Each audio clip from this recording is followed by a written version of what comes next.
Bismillahirrahmanirrahim. Assalamualaikum warahmatullahi wabarakatuh. Alhamdulillahi rabbil alamin. Wassalatu wassalamu ala asyrafil anbiya wal mursalin Sayyidina Muhammad wa ala alihi wa sahbihi ajma'in. Allahumma aftah alaina hikmataka wanshur alaina min khazaini rahmatika ya arhamar rahimin irhamna. Allahumma rabbi syrah li sadri wa yassir li amri wa hlul 'uqdatam min lisani yafqahu qawli. Rabbi zidni ilma warzuqni fahma. Allahumma salli ala sayyidina Muhammad wa ala ali sayyidina Muhammad. Allahumma salli ala sayyidina Muhammad wa ala ali sayyidina Muhammad. Allahumma salli ala sayyidina Muhammad wa ala ali sayyidina Muhammad. Objektif pengajaran pada kali ini ialah tiap-tiap murid boleh mengenal pasti tiap-tiap perkara dan boleh memahami maksud melalui penerangan, melalui perkongsian dan melalui kemahiran berfikir berdasar tugasan secara bertulis. Pelajaran istimewanya manusia.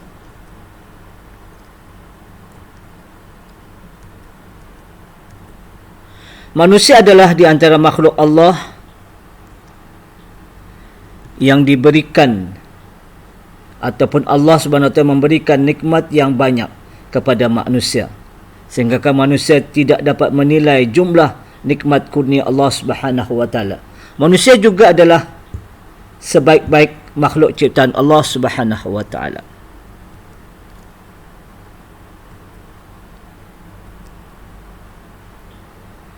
Di antara nikmat yang banyak yang digunakan oleh Allah Subhanahu wa taala kepada manusia, di antaranya ialah nikmat akal.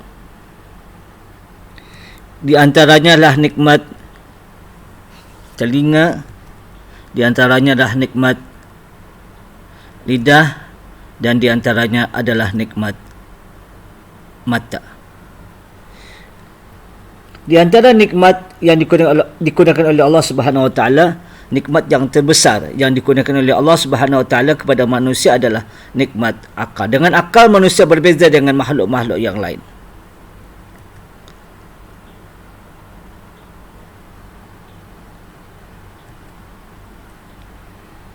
Mata adalah salah satu nikmat yang digunakan oleh Allah Subhanahu wa taala kepada manusia.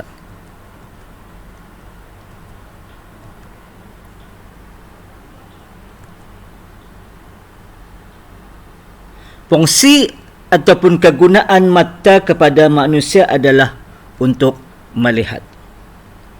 Kemampuan manusia melihat adalah terbatas.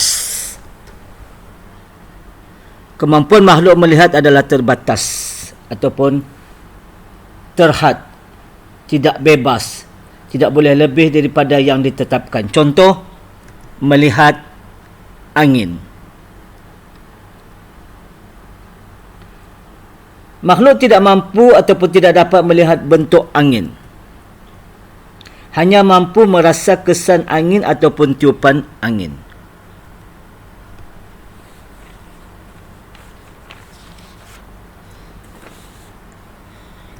Saya akan terangkan dan mengenalkan dua di antara tanggungjawab manusia atas nikmat mata yang digunakan oleh Allah Subhanahu wa taala. Ini peranan manusia ataupun tanggungjawab manusia kepada nikmat mata, iaitu melihat. Yang pertama ialah menggunakan nikmat mata dengan sebaik-baiknya.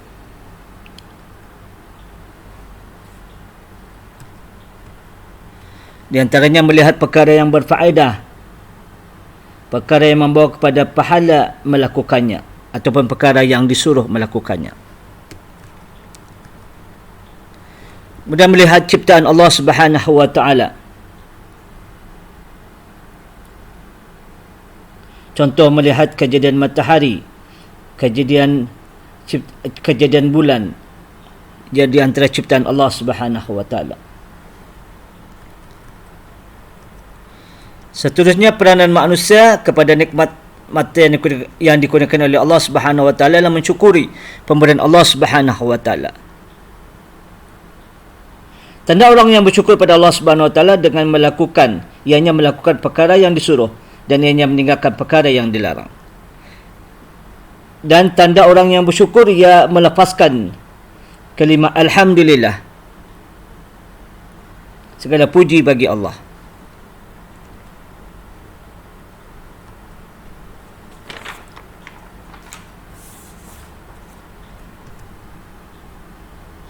Okay, saya akan mengenalkan dan menjelaskan maksud di antara peranan mata kepada manusia. Untuk melihat ciptaan Allah Subhanahu wa taala.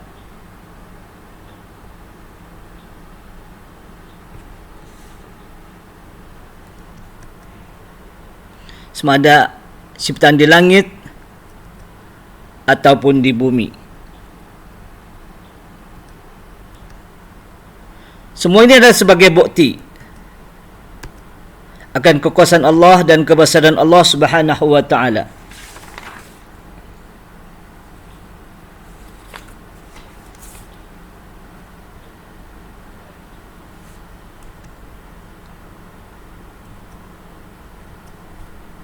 Peranan seterusnya ialah untuk manusia membaca Al-Quran, untuk manusia mengulang kaji pelajaran, untuk manusia melihat perkara yang baik dan berfaedah, dan untuk manusia menjaga keselamatan diri dan keselamatan orang lain.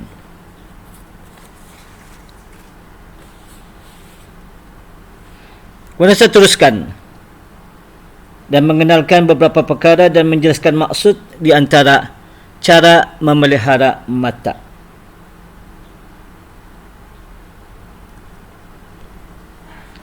Tanggungjawab manusia kepada nikmat mata ialah melihat dan memelihara penglihatan dengan cara menjauhi melihat pada perkara yang dilarang dan mendatangkan kepada dosa. Di antaranya jangan memandang aurat orang lain, jangan melihat perkara yang haram dan perkara yang maksiat yang boleh mendatangkan kepada dosa melakukan.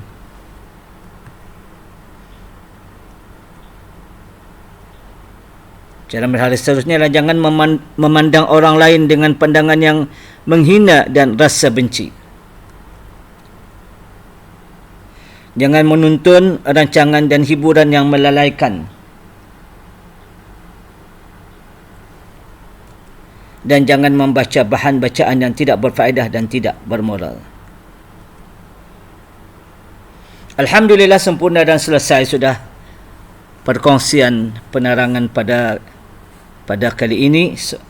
Apa yang saya harapkan, semoga murid-murid dapat mengikuti dan dapat mengenal serta dapat memahami setiap perkara dan maksud sepanjang pengajaran ini. Harapan Ustaz, tugasan yang Ustaz berikan, murid bolehlah menilai jawapan pada perkongsian ini. Semoga kita sentiasa dalam rahmat dan perlindungan Allah Subhanahu wa taala. Amin ya rabbal alamin. Saya akhiri pertemuan dengan bacaan doa. Bismillahirrahmanirrahim. Rabbana taqabbal minna innaka antas samiul alim wa tub alaina innaka antat tawwabur rahim. Allahumma rabbana atina fid dunya hasanah wa fil akhirati hasanah wa qina azabannar. Sallallahu alaihi wasallam Muhammad wa ala alihi wa sahbihi wasallam. Alhamdulillahirabbil alamin. Assalamualaikum warahmatullahi wabarakatuh.